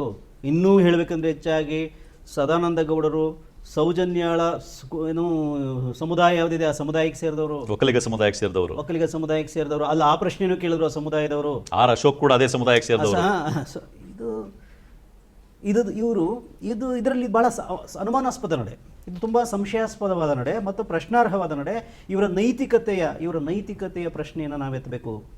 ಮತ್ತು ಇದನ್ನು ವಸ್ತುನಿಷ್ಠವಾಗಿ ಕೂಡ ನೋಡೋದಾದರೆ ಧರ್ಮಸ್ಥಳದಲ್ಲಿ ಈ ಮೊದಲು ಪದ್ಮಲತಾ ಪ್ರಕರಣ ಇರ್ಬೋದು, ವೇದವಲ್ಲಿ ಪ್ರಕರಣ ಇರ್ಬೋದು, ಯಮುನಾ ನಾರಾಯಣ್ ಪ್ರಕರಣ ಇರ್ಬೋದು, ಅನಂತರ ಸೌಜನ್ಯ ಪ್ರಕರಣ ದೊಡ್ಡ ಸದ್ದು ಮಾಡಿದಂಥದ್ದು, ಇನ್ನೂ ಕೂಡ ಅದರ ಬಗ್ಗೆ ಹೋರಾಟ ನಡೀತಾ ಇದೆ. ಈ ರೀತಿ ಅನೇಕ ಪ್ರಕರಣಗಳು ಆಗಿದ್ದು, ಈ ಎಲ್ಲ ಪ್ರಕರಣಗಳಲ್ಲೂ ಪೊಲೀಸ್ನವರು ಸರಿಯಾಗಿ ಕೆಲಸ ಮಾಡಿಲ್ಲ ಅನ್ನೋದೇನಿದೆ, ವ್ಯವಸ್ಥೆ ಸರಿಯಾಗಿ ಕೆಲಸ ಮಾಡಿಲ್ಲ ಅನ್ನೋದೇನಿದೆ, ಪೊಲೀಸ್ ವ್ಯವಸ್ಥೆ, ಇದು ಸಹಜವಾಗಿ ಒಂದು ಅನುಮಾನವನ್ನು ಜನರಲ್ಲಿ ಮೂಡಿಸ್ತದೆ. ಇಂಥ ಒಂದು ಸನ್ನಿವೇಶ ಇದ್ದಾಗ ಒಬ್ಬ ಅನಾಮಿಕ ವ್ಯಕ್ತಿ ಬಂದು ತಾನು ಇಲ್ಲೇ ಕೆಲಸ ಮಾಡ್ತಾ ಇದ್ದೆ, ತಾನು ಇಲ್ಲಿ 100 ಶವಗಳನ್ನ ಹೂತಿದ್ದೇನೆ, ಅದರಲ್ಲಿ ಅನೇಕ ಶವಗಳು ಅತ್ಯಾಚಾರ ಆಗಿದ್ದಂಥ ಲಕ್ಷಣಗಳಿದ್ವು, ಕೆಲವು ಸಣ್ಣ ಹೆಣ್ಣು ಮಕ್ಕಳ ದೇಹಗಳು ಇದ್ವು ಅಂತ ಹೇಳಿದಾಗ ಆಗ ತನಿಖೆ ಮಾಡಬೇಕು ಅಂತ ಅನಿಸುತ್ತೋ, ತನಿಖೆ ಮಾಡಬಾರ್ದು ಅಂತ ಅನಿಸುತ್ತೋ, ಯಾರೇ ಒಬ್ಬ ಜನಪರ ಕಾಳಜಿಯುಳ್ಳ ಮನುಷ್ಯನಿಗೆ ಅಥವಾ ಧರ್ಮದ ಬಗ್ಗೆ ನಂಬಿಕೆ ಇರೋ ಯಾವುದೇ ಮನುಷ್ಯರಿಗಾಗಲಿ ಮೊದಲೇ ಆ ಥರ ಹಿನ್ನೆಲೆ ಇದ್ದಾಗ, ಒಂದು ಅನುಮಾನಗಳಿದ್ದಾಗ, ಒಬ್ಬ ವ್ಯಕ್ತಿ ಬಂದು ಹಿಂಗೆ ಹೇಳಿದಾಗ ತನಿಖೆ ಮಾಡಿ ಅದಕ್ಕೆ ಉತ್ತರ ಕಂಡುಕೊಳ್ಳೋದು ಸೂಕ್ತ ಅಂತಲೇ ಅನಿಸುತ್ತೆ. ಅದೇ ಕಾರಣಕ್ಕೆ ಧರ್ಮಸ್ಥಳದವರು ಕೂಡ ಪತ್ರಿಕಾ ಹೇಳಿಕೆ ಕೊಟ್ಟಿದ್ದಾರೆ. ಹೀಗಿರುವಾಗ ಒಟ್ಟಾರೆಯಾಗಿ ನಾವು ನೋಡಿದಾಗ ಒಬ್ಬ ವ್ಯಕ್ತಿ ಬಂದು ಹಿಂಗೆ ದೂರು ಕೊಟ್ಟಾಗ ಏನು ಸರ್ಕಾರ SIT ರಚನೆ ಮಾಡ್ತು, ತನಿಖೆಗೆ ಕ್ರಮ ತಗೊಳ್ತು, ಅದು ನಿಜಕ್ಕೂ ಯಾವುದೇ ಜವಾಬ್ದಾರಿಯುತ ಸರ್ಕಾರ ಮಾಡಬೇಕಾಗಿದ್ದದ್ದೇ. ಹಾಗಾಗಿ ಇವರು ಇವತ್ತು ಏನು ಹೇಳ್ತಾ ಇದ್ದಾರೆ, SIT ತನಿಖೆಗೆ ಮಾಡಬಾರ್ದಾಗಿತ್ತು, ನೀವು ಕೋರ್ಟ್ ಆದೇಶ ಕೊಟ್ಟಿತ್ತಾ, ಇದೆಲ್ಲ ಇದೆಯಲ್ಲ ಅತ್ಯಂತ ಬಾಲಿಶವಾದ ನಡವಳಿಕೆ ಇವ್ರದ್ದು. ನೋಡಿ, ಇನ್ನೂ ಕೆಲವು ಅಬ್ಜೆಕ್ಷನಬಲ್ ಆ್ಯಂಡ್ ಹಾಸ್ಯಾಸ್ಪದವಾದಂಥ ಆರ್ಗ್ಯುಮೆಂಟ್ ಮಾಡ್ತಾ ಇದ್ದಾರೆ. ಒಬ್ಬ ಪುಣ್ಯಾತ್ಮ ಅಸೆಂಬ್ಲಿಲಿ ಮಾತಾಡಿದರು. ಒಬ್ಬ ಪುಣ್ಯಾತ್ಮ SITಗೆ ಕಾಮನ್ ಸೆನ್ಸ್ ಇದೆಯಾ ಅಂತ ಕೇಳ್ತಾ ಇದ್ದ. ಅಂದರೆ ಆ ದೂರುದಾರ ಯಾರಿದ್ದಾನೆ, ಆ ದೂರುದಾರನ ಫ್ರೀಯಾಗಿ ಬಿಟ್ಬಿಟ್ಟಿದ್ದಾರೆ, ಕಾಮನ್ ಸೆನ್ಸ್ ಇದೆಯಾ ಇವರಿಗೆ ಅಂತ. ಅವರ ಅರ್ಥದಲ್ಲಿ ಕಾಮನ್ ಸೆನ್ಸ್ ಅಂದರೆ ಬಹುಶಃ ಬೇರೆ ಇರ್ಬೋದು. ರುದ್ರಮುನಿ CID ಇನ್ವೆಸ್ಟಿಗೇಟಿಂಗ್ ಆಫೀಸರ್ ರುದ್ರಮುನಿಗೆ ಕಾಮನ್ ಸೆನ್ಸ್ ಇತ್ತು ಇವ್ರ ಪ್ರಕಾರ. ಬಹುಶಃ ಆ PSI ಯೋಗೇಶ್ ಇದ್ನಲ್ಲ, ಇದನ್ನೆಲ್ಲ ಹಳ್ಳ ಹಿಡಿಸದ್ನಲ್ಲ, ಅವನಿಗೆ ಒಳ್ಳೆ ಕಾಮನ್ ಸೆನ್ಸ್ ಇತ್ತು. ಕಾಮನ್ ಸೆನ್ಸ್ ಅಂದ್ರೇನು, ಯಾರು ದೊಡ್ಡವರು ಏನು ಆದೇಶ ಕೊಡ್ತಾರೆ ಅದನ್ನು ಅದಕ್ಕೆ ತಕ್ಕಂತೆ ಈಲ್ಡಾಗಿ, ಯಾಕಪ್ಪ ಇವೆಲ್ಲ ರಾಮಾಯಣ ನಮಗೆ ಬೇಕು ಅಂತೇಳಿ ಈಲ್ಡಾಗಿ ಪ್ರಸಾದ ಸ್ವೀಕರಿಸಿ ಅವ್ರು ಹೇಳಿದಾಗೆ ಮಾಡಿ ಈ ಸಾಕ್ಷಿಗಳನ್ನು ಸತ್ಯನಾಶ ಮಾಡಿ ಮುಚ್ಚಿ ಹಾಕಿದ್ರೆ, ಯಾಕೆಂದರೆ ಅದು ಒಂದು ಲಾಭ ಇದೆ, ಲಾಭಕರವಾದ ಕೆಲಸ ಅದು. That is common sense. Doctor Adam, doctor Rashmi ಇಂಥವ್ರಿಗೆ ಕಾಮನ್ ಸೆನ್ಸ್ ಇತ್ತು ಇವ್ರ ಪ್ರಕಾರ. ಇವ್ರಿಗಿಲ್ಲ. ಯಾಕೆ? ಇಲ್ಲಿ ಪ್ರಣಬ್ ಮೊಹಂತಿ ಇದ್ದಾರೆ, ಅನುಚೇತದವರು ಇದ್ದಾರೆ. ಇಂಥ ಮಹಾನುಭಾವರು ಈ ಜನಗಳ ಮಾತು ಕೇಳೋದಿಲ್ಲ ಅಂತ ಅವ್ರಿಗೆ ಗೊತ್ತು ಚೆನ್ನಾಗಿ. ಅದಕ್ಕೆ ಪ್ರಣಬ್ ಮೊಹಂತಿಯವರೇ ಬೇಕಾಗಿತ್ತ ಅಂತ ಕೇಳೋದು ಉದ್ದೇಶ.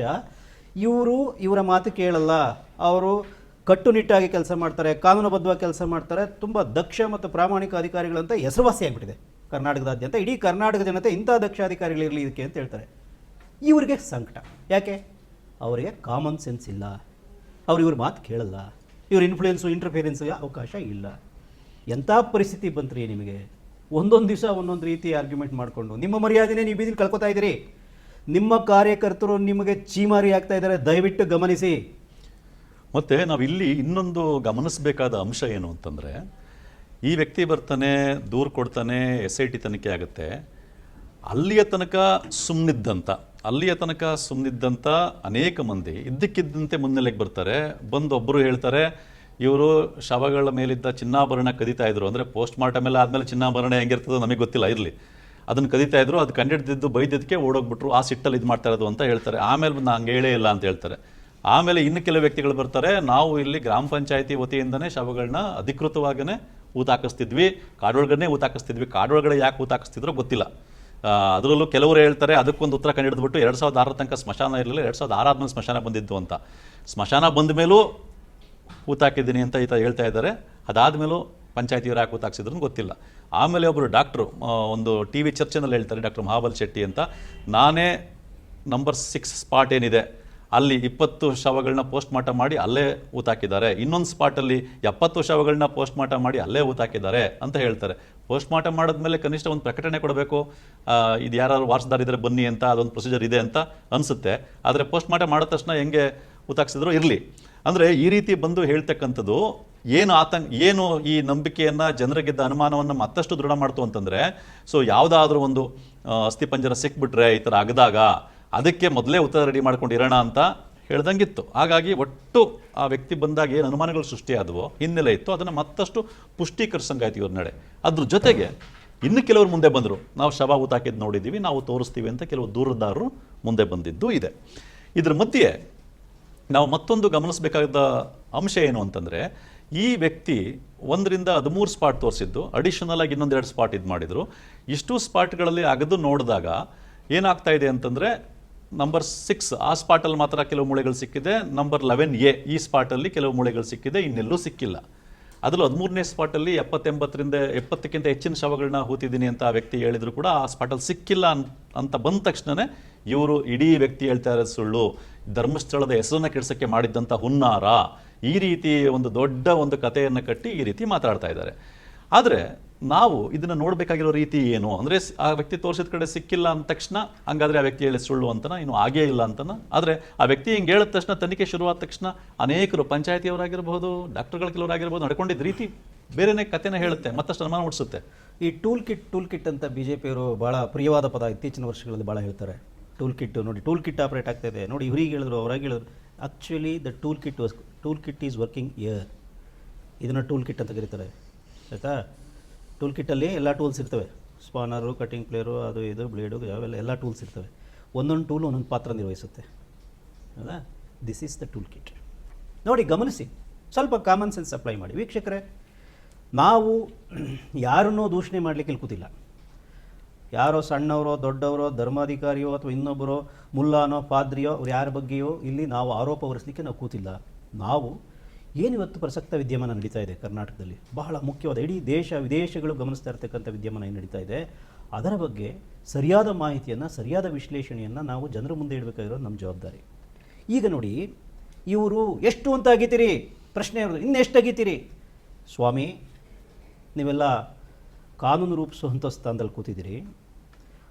IPCಯಲ್ಲಾಗಲಿ ಅಥವಾ ಈಗ ಹೊಸದಾಗಿ BNSSನಲ್ಲಾಗಲಿ ಈ ಥರದ ಪ್ರಕರಣ ಬಂದಾಗ ಎಕ್ಸಿಮ್ಯೂಷನ್ ಮಾಡಬೇಕಾಗಿ ಬಂದ ಸಂದರ್ಭದಲ್ಲಿ ಎಷ್ಟು ಗುಂಡಿ ಅಗಿಬೇಕು ಅಂತ ಏನಾದರೂ ಲಿಮಿಟೇಷನ್ ಹಾಕಿದಾರಾ? ಎಷ್ಟು ಗುಂಡಿ ಇದೆ ಲಿಮಿಟೇಷನ್ನು? ಅಥವಾ ನಿಮ್ಮ ಧರ್ಮಶಾಸ್ತ್ರಗಳಲ್ಲಿ ನೀವು ನಂಬಿಕೊಂಡಿರ್ತಕ್ಕಂಥ, ನೀವು ಕೊಳ್ಳಿರುವಂಥ ಧರ್ಮಶಾಸ್ತ್ರದಲ್ಲಿ ಎಲ್ಲಾದರೂ ಧಾರ್ಮಿಕ ಗ್ರಂಥಗಳಲ್ಲಿ ಇಂಥದ್ದೊಂದು ತನಿಖೆ ಆಗಬಾರ್ದು? ಯಾವುದಾದ್ರೂ ದೇವಸ್ಥಾನ, ಪ್ರತಿಯೊಂದು ಊರಲ್ಲೂ ದೇವಸ್ಥಾನ ಇದೆ, ಪ್ರತಿಯೊಂದು ಊರಲ್ಲೂ ದೇವಸ್ಥಾನ ಇದೆ ನಮ್ಮ ದೇಶದಲ್ಲಿ. ಅದರಲ್ಲೂ ಪ್ರಸಿದ್ಧ ಕ್ಷೇತ್ರದಲ್ಲಿ ಎಷ್ಟೋ ದೇವಸ್ಥಾನಗಳು ಇದ್ದಾವೆ, ಪ್ರಸಿದ್ಧ ಕ್ಷೇತ್ರಗಳು ದೇಶ ತುಂಬ ಇದ್ದಾವೆ. ಅಲ್ಲಿ ಇಂಥ ಗುಂಡಿ ತೆಗಿಬಾರ್ದು, ತನಿಖೆ ಮಾಡಬಾರ್ದು ಗಂಭೀರವಾಗಿ, ಅಥವಾ ಯಾರನ್ನೂ ಅರೆಸ್ಟ್ ಮಾಡಬಾರ್ದು. ಒಂದು ವೇಳೆ ಆರೋಪ ದಾಖಲಾತಿಗಳು ಸಿಕ್ಕರೆ ಇನ್ಯಾರನ್ನೂ ಅರೆಸ್ಟ್ ಮಾಡಬಾರ್ದು ಅಂಥದ್ದೇನಾದರೂ ಇದೆಯಾ? ಎಲ್ಲಿದೆ? ಯಾವ ನಾಲೆಡ್ಜ್ ಪ್ರಕಾರ ನೀವು ಹೇಳ್ತಾ ಇದ್ದೀರಿ? ನಿಮ್ಮ ತಿಳುವಳಿಕೆ ಏನು? ಇದು ಭಾಳ ಗಂಭೀರವಾದ ಪ್ರಶ್ನೆ. ಇದಕ್ಕೊಂದು ಇತಿಹಾಸ ಇದೆ ಬಸವರಾಜ್ ಅವರೇ, ಇದಕ್ಕೊಂದು ಇತಿಹಾಸ ಕೂಡ ಇದೆ. ಉತ್ತರ ಭಾರತದಲ್ಲಿ ಇದು ನೆನಪಿಸ್ಬೇಕು ಇವ್ರಿಗೆ. ನಾನು ಅದಕ್ಕೆ ಈ ಪ್ರಕರಣಕ್ಕೂ ಆ ಪ್ರಕರಣಕ್ಕೂ ತಾಳೆ ಆಗ್ತಾ ಇಲ್ಲ, BJPಯವರ ನಡವಳಿಕೆಗೋಸ್ಕರ ನಾನು ಹೇಳ್ತಾ ಇದ್ದೀನಿ.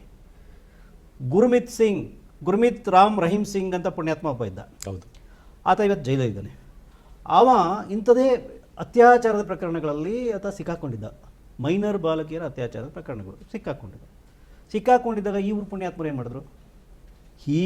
ಇದೇನು ಸುಮ್ಮನೆ ಅಸೆಂಬ್ಲಿ ಅಲ್ಲಿ ಗದ್ದಲ ಮಾಡ್ತಾಯಿದ್ದಾರೆ, ಇವರು ದೊಡ್ಡ ಹಲ್ಲಗೊಲ್ಲ ಎಬ್ಬಿಸ್ಬಿಟ್ಟಿದ್ರು. ಅದೇ ಬೀದಿಯಲ್ಲಿ ಪ್ರೊಟೆಸ್ಟ್ಗಳು, ಅದು ಇದು ಎಲ್ಲ. ಅದನ್ನು ಫಾಲೋವರ್ಸು ಜಾಸ್ತಿ ಇದ್ರು. ಗುರ್ಮಿತ್ ರಾಮ್ ರಹೀಮ್ ಸಿಂಗ್ ಅನ್ನೋ ವ್ಯಕ್ತಿಗೆ, ಆಯಿತಾ. ಆತ ಇವತ್ತು ಜೈಲಲ್ಲಿದ್ದಾನೆ. ಅಸಾರಾಮ್ ಬಾಪು ಅಂತ ಮತ್ತೊಬ್ಬ ಇದ್ದ. ಅಸಾರಾಮು ಹಣ್ಣು ಮುದುಕ. ಗುರ್ಮಿತ್ ಸಿಂಗ್ ಆದರೂ ಇನ್ನೂ ಸ್ವಲ್ಪ ಎಂಗೇಜ್ನವನು. ಅಸಾರಾಮ್ ಬಾಪು ಅನ್ನೊಬ್ಬ ಹಣ್ಣು ಮುದುಕ ಇದ್ದ, ಪೂರ ಬಿಳಿಗಡ್ಡದ, 65-70 ವಯಸ್ಸಿನ ಮನುಷ್ಯ. ಆತ ಒಂದು 15 ವರ್ಷದ ಹೆಣ್ಮಗು ಮೇಲೆ ಅತ್ಯಾಚಾರ ಎಸಗಿದ್ದ. ಇದು ಭಾಳ ಸುದ್ದಿ ಆಗೋಯಿತು. ಇದೆಲ್ಲ ಆವಾಗಲೂ ಕೂಡ ಈ ಮಹಾನ್ ರಾಷ್ಟ್ರಭಕ್ತರು, ಈ ಧರ್ಮ ರಕ್ಷಕರು ಅವನ ಪರವಾಗಿ ನಿಂತರು, ಹೋರಾಟ ಮಾಡಿದ್ರು, ಗದ್ದಲ ಇದೆಲ್ಲ ಮಾಡಿದ್ರು. ಇಂಥ ಇತಿಹಾಸವನ್ನು ಕರ್ನಾಟಕದಲ್ಲಿ ಮರುಕಳಿಸೋ ಥರ ಮಾಡಬೇಡಿ. ಜನ ಸೂಕ್ಷ್ಮವಾಗಿ ಗಮನಿಸ್ತಾ ಇದ್ದಾರೆ. ನಿಮ್ಮ ಕಾರ್ಯಕರ್ತರು ಕೇಸರಿ ಶಾಲಾ ಹಾಕ್ಕೊಂಡಿರ್ತಕ್ಕಂತಹ, ಕೇಸರಿ ತಿಲಕಗಳನ್ನು ಇಟ್ಕೊಂಡಿರ್ತಕ್ಕಂಥ ಕಾರ್ಯಕರ್ತರು ನೂರಾರು ಜನರನ್ನು ನಾನು ಮಾತಾಡಿಸಿದ್ದೇನೆ, ಅಲ್ಲಿ ಉದ್ದಕ್ಕೂ ಓಡಾಡಿ ನೋಡಿದ್ದೇನೆ. ಅವರು ಕಾರ್ಯಕರ್ತರು ನಿಮಗೆ ಚೀಮರಿ ಹಾಕ್ತಾ ಇದ್ದಾರೆ. ಒಂದು, ಈ ಉದ್ದಕ್ಕೂ ಸೌಜನ್ಯ ಪ್ರತಿಭಟನೆಯಲ್ಲಿ ಭಾಗವಹಿಸಿದವರು ಯಾರು?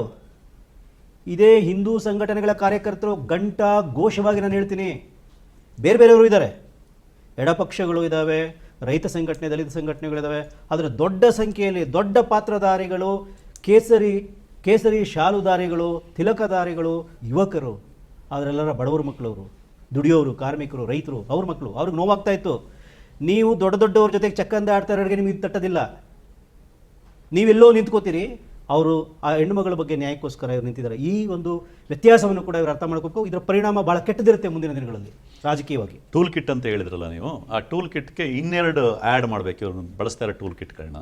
ಒಂದೇನು ಅಂತಂದರೆ, ಇವ್ರು ಈ ವಿಷಯ ಈಚೆ ಬಂದ ತಕ್ಷಣ ಕೆಲವು TV ಚಾನೆಲ್ಗಳಲ್ಲಿ ಚರ್ಚೆಗಳಲ್ಲೇನು ಅಂತಂದರೆ, 100 ಶವ ಅಂತ ಹೇಳ್ತಾ ಇದ್ದಾನೆ ಆ ವ್ಯಕ್ತಿ, ಇವತ್ತಿದ್ದೀನಿ ಅಂತ. 100 ಶವ ಸಿಕ್ಬಿಡುತ್ತಾ? 100 ಶವ ಸಿಕ್ಕಿದ್ರೆ ಮಾತ್ರ ಇದಕ್ಕೆ ವ್ಯಾಲಿಡಿಟಿ ಅಲ್ವಾ? ಆಗ ಅವ್ನು ಮಾತಾಡಿದ ಸತ್ಯ ಅಂತ ಆಗುತ್ತಲ್ವಾ ಅಂತ ಅದೊಂದು ಟೂಲ್ ಕಿಟ್ಟು. ಅಂದರೆ ಅಕಸ್ಮಾತು ಒಂದು 10-12 ಸಿಕ್ಬಿಟ್ರು ಅಥವಾ ಒಂದು 30-40 ಸಿಕ್ಬಿಟ್ರು, 100 ಹೇಳಿದ್ದ, ಸಿಕ್ಕಿದ್ದು 10-12 ಅಷ್ಟೇ ಅಂತೇಳಿ ಅದನ್ನು ಡೈಲ್ಯೂಟ್ ಮಾಡ್ಬೋದು ಅಂತ. ಆದರೆ ವಾಸ್ತವ ಏನು ಅಂತಂದರೆ, 100 ಇರಲಿ, ಕೇವಲ ಒಂದೇ ಒಂದು ಅನಧಿಕೃತವಾದ ಒಂದು ಇದಾಗಿತ್ತು, ಅದರ ಮೂಳೆಗಳು ಆ ಥರ ಸಿಕ್ಕಿ ಅದು ಪ್ರೂವ್ ಆದರೂ ಕೂಡ ಇಟ್ಸ್ ಎ ಬಿಗ್ ಇಶ್ಯೂ. ಧರ್ಮಸ್ಥಳದಂಥ ಕೇಸಲ್ಲಿ ಮೊದಲೇ ಆ ಥರದವಾಗಿರೋದ್ರಿಂದ ಅದು ಇವ್ರಿಗೆ ಅರ್ಥ ಆಗ್ತಾ ಇಲ್ಲ. ಎರಡನೇದು ಇನ್ನೊಂದು ಟೂಲ್ ಕಿಟ್ನ ಬಳಸಿದ್ರು. ಏನು ಟೂಲ್ ಕಿಟ್ ಅದಂದರೆ, ಇದ್ದಕ್ಕಿದ್ದಂತೆ ಕಡೆಯ 1 ತಿಂಗಳಿಂದ ಈಚೆಗೆ ಸೌಜನ್ಯ ಕೇಸನ್ನು ಎತ್ಕೊಂಡು ಸೌಜನ್ಯಳನ್ನು ಅತ್ಯಾಚಾರ ಮತ್ತು ಕೊಲೆ ಮಾಡಿದ್ದು ಸಂತೋಷ್ ರಾವೇ ಅನ್ನೋದನ್ನು ಬೇರೆ ಬೇರೆ ಸುಳ್ಳುಗಳ ಮೂಲಕ ರುದ್ರಮುನಿಯನ್ನು CID ಇನ್ವೆಸ್ಟಿಗೇಟಿಂಗ್ ಆಫೀಸರ್ ಕೂರಿಸ್ಕೊಂಡು ಬರೀ ಸುಳ್ಳುಗಳ ಮೂಲಕ ಅದನ್ನು ಮೆಸೇಜ್ ಕೊಡೋಕ್ಕೆ ಶುರು ಮಾಡಿದ್ರು. ಸಂತೋಷ್ ರಾವೇ ಕೊಲೆ ಮಾಡಿದ್ದು ಅನ್ನುವ ಸುಳ್ಳನ್ನು ಮತ್ತಷ್ಟು ಪ್ರಚಾರ ಮಾಡೋಕ್ಕೆ ಶುರು ಮಾಡಿದರು. ಹಂಗೆ ಮಾಡೋದ್ರ ಮೂಲಕ ಇಡೀ ಒಂದು ಹೋರಾಟಗಾರರು ಯಾರಿದ್ದಾರೆ, ಸೌಜನ್ಯ ಪರ ಹೋರಾಟಗಾರರು, ಅವರನ್ನು ಅಮಾನ್ಯಗೊಳಿಸಲಿಕ್ಕೆ ಇವರೊಂದು ಪ್ರಯತ್ನ ಪಡ್ತಾ ಹೋದರು. ಯಾವ ಮಟ್ಟಕ್ಕೆ ಇಳಿದ್ರು ಅಂತಂದರೆ, ಸೌಜನ್ಯಳ ತಾಯಿಯನ್ನೇ ಆರೋಪ ಮಾಡುವ ಮಟ್ಟಕ್ಕೆ ಇಳಿದ್ರು. ಅದು ಅತ್ಯಂತ ಕೆಟ್ಟದಾಗಿ ಮಾತಾಡುವ ಮಟ್ಟಕ್ಕೆ. ಅಂದರೆ ಸೌಜನ್ಯಳ ಮೇಲೆ ಅತ್ಯಾಚಾರ ಆಗೇ ಇಲ್ಲ, ಹಾಗಿದ್ರೂ ಕೂಡ ಸ್ವತಃ ತಾಯಿ, ಸೌಜನ್ಯಳ ಸ್ವತಃ ತಾಯಿ ಗ್ಯಾಂಗ್ ರೇಪ್ ಆಗಿದೆ ಅಂತ ಹೇಳ್ತಾ ಇದ್ದಾರೆ. ಸೌಜನ್ಯಳಿಗೆ ಅನ್ಯಾಯ ಮಾಡ್ತಾ ಇರೋದು ಸ್ವಂತ ತಾಯಿನೇ ಅಂತ ಪ್ರಚಾರ ಮಾಡಕ್ಕೆ ಹೇಳಿದ್ರು. ಯಾವ ಮಟ್ಟಕ್ಕೆ ಅಂತಂದರೆ, ಸೌಜನ್ಯ ಸತ್ತಾಗ ಅತ್ಯಾಚಾರ ಆಗಿರಲಿಲ್ಲ, ಹಾಗಾಗಿ ಪವಿತ್ರವಾಗಿ ಸತ್ತಲು ಅಂತ ಅತ್ಯಂತ ಕೀಳು ಮಟ್ಟದ ಮಾತು. ಅಂದರೆ ಒಂದು ಹೆಣ್ಣು ಅತ್ಯಾಚಾರಕ್ಕೆ ಒಳಗಾಗಿ ಅಷ್ಟೊಂದು ಅಂಥ ದೌರ್ಜನ್ಯಕ್ಕೆ, ಅಷ್ಟೊಂದು ಕ್ರೌರ್ಯಕ್ಕೆ ಒಳಗಾದಾಗ ಅತ್ಯಾಚಾರ ಆದರೆ ಪವಿತ್ರತೆ ಕಳ್ಕೊಂಬಿಟ್ಲು, ಆಗಿಲ್ಲ ಅಂದರೆ ಪವಿತ್ರ ಅನ್ನೋ ಮಟ್ಟಕ್ಕೆ ಇವರು ಮಾತಾಡ್ತಾರಲ್ಲ, ಎಷ್ಟು ಫ್ಯೂಡಲ್ ಮೈಂಡ್ಸೆಟ್ಟು, ಎಷ್ಟು ಗಂಡು ಕ್ರೌರ್ಯ, ಎಂಥ ಒಂದು ಕೀಳು ಮನಸ್ಥಿತಿ ಇವ್ರದ್ದು ಅಂತ ನಾವು ಅರ್ಥ ಮಾಡ್ಕೋಬೇಕಾಗುತ್ತೆ. ಈ ಟೂಲ್ ಕಿಟ್ನು ಕೂಡ ಇವರು ಬಳಸಿ ಇದರಲ್ಲಿ ಅದೇ ಈ ಟೂಲ್ ಕಿಟ್ಟಲ್ಲಿ ಭಾಳ ಜನ ಇವರೆಲ್ಲ ಇದ್ದಾರೆ. ಯಾರ್ಯಾರಿದ್ದಾರೆ, ಯಾರ ಪರವಾಗಿದ್ದಾರೆ, ಎಂತೆಂಥ ಪುಣ್ಯಾತ್ಮರನ್ನ ಇವ್ರು ಇಳಿಸಿದ್ದಾರೆ ಅಖಾಡಕ್ಕೆ ಅಂತ ನೋಡಿದ್ರೆ, ದೇವರೇ ಮಂಜುನಾಥ ನೀನೇ ಕಾಪಾಡಬೇಕು. ಯಾವನ ಬಂದು ಇದನ್ನು ಪವಿತ್ರವಾದ ಸಾವು ಅಂತ ಹೇಳ್ತಾನಲ್ಲ, ಪಾವಿತ್ರ್ಯದ ಪರಿಕಲ್ಪನೆ ಏನು? ಅದೇ ಹೇಳಿದ್ ನಾನು, ಎಂಥ ಕೀಳು ಮನಸ್ಥಿತಿ ಅಲ್ಲ ರೀ. ಆ ಮಗು 17 ವರ್ಷದ ಒಂದು ಹುಡುಗಿ ಅತ್ಯಾಚಾರಗೊಂಡು ಕೊಲೆಯಾಗಿ ಅಲ್ಲಿ ಬಿದ್ದಂಥ ಅಂಥ ರೀತಿಯಲ್ಲಿ ದಾರುಣವಾಗಿ ಅತ್ಯಾಚಾರ ಆಗಿ ಕೊಲೆಯಾಗಿ ಬಿದ್ದಿರೋಂಥ ಸಂದರ್ಭದಲ್ಲಿ ಅದನ್ನ ಪವಿತ್ರವಾದ ಸಾವು, ಅದು ಇಂಟರ್ ಕೋರ್ಸ್ ಆಗಿರಲಿಲ್ಲ, ಪವಿತ್ರವಾದ ಸಾವು ಅಂತ ಬೊಗಳ್ತಾನಲ್ಲ ಅವನು. ಅದು ಕೂಡ ಸುಳ್ಳು. ಅಂಥವನ್ನ ಇಟ್ಕೊಂಡು ಬಂದು ಈ ಪುಣ್ಯಾತ್ಮ ಇವನು ಯಾರೋ ಒಬ್ಬ ರಾಷ್ಟ್ರವ್ಯಾಧಿ ಅಂತ, ಅವನು ಎಂಥದ್ದು ರಾಷ್ಟ್ರವ್ಯಾಧಿ ಪತ್ರಕರ್ತ, ಅವನ್ನ ಕೂರಿಸ್ಕೊಂಡು ದೊಡ್ಡ ಧೋರಣೆ ಚರ್ಚೆ ಮಾಡ್ತೀನಿ. ನಿಮ್ಮ ಯೋಗ್ಯತೆ ಮೂರ್ಖಾಸಿ ಹಿಂಗಾಗ್ಬಿಡ್ತಲ್ಲಯ್ಯ. ಇಂತಹ ಯೋಗ್ಯತೆನಾ ನಿಮ್ಮದು? ಇಷ್ಟೇನಾ ನಿಮ್ಮ ಹಣೆ ಬರ? ನಿಮ್ಮ ಯೋಗ್ಯತೆ ಯಾವ ಲೆವೆಲ್ ಜನಗಳನ್ನ ಇಟ್ಕೊಂಡು, ಯಾವ ಲೆವೆಲ್ನ ರಾಜಕೀಯ ಸಮಾಜವನ್ನು ಅಥವಾ ನಮ್ಮ ಸಂಸ್ಕೃತಿನ, ನಮ್ಮ ಧಾರ್ಮಿಕ ನಂಬಿಕೆಯನ್ನು ಯಾವ ಲೆವೆಲ್ ಗಳಿಸಬೇಕು ಅಂದ್ಕೊಂಡಿದ್ದೀರಾ ನೀವೆಲ್ಲ ಸೇರಿಕೊಂಡು? ಇದು ಒಂದು ಪ್ರಶ್ನೆ. ಇನ್ನೊಂದು, ಈಗ ಎಷ್ಟೋ ಗುಂಡಿಗಳು ಅಗದಿದ್ದಾರೆ, ಒಂದು 15 ಗುಂಡಿಗಳು ಅಗದಿದ್ದಾರಪ್ಪ, 5 ಅಡಿನೋ 10 ಅಡಿನೋ 20 ಅಡಿನೋ ಎಷ್ಟೋ 15 ಗುಂಡಿಗಳು ಅಗದಿದ್ದಾರೆ. ಇನ್ನೊಂದು 20 ತೆಗಿತಾರೆ ಅಂತ ಇಟ್ಕೊಳ್ಳಿ. ಏನು ಬಾಧೆ ಇವರಿಗೆ ನನಗೆ ಅರ್ಥ ಆಗ್ತಾ ಇಲ್ಲ.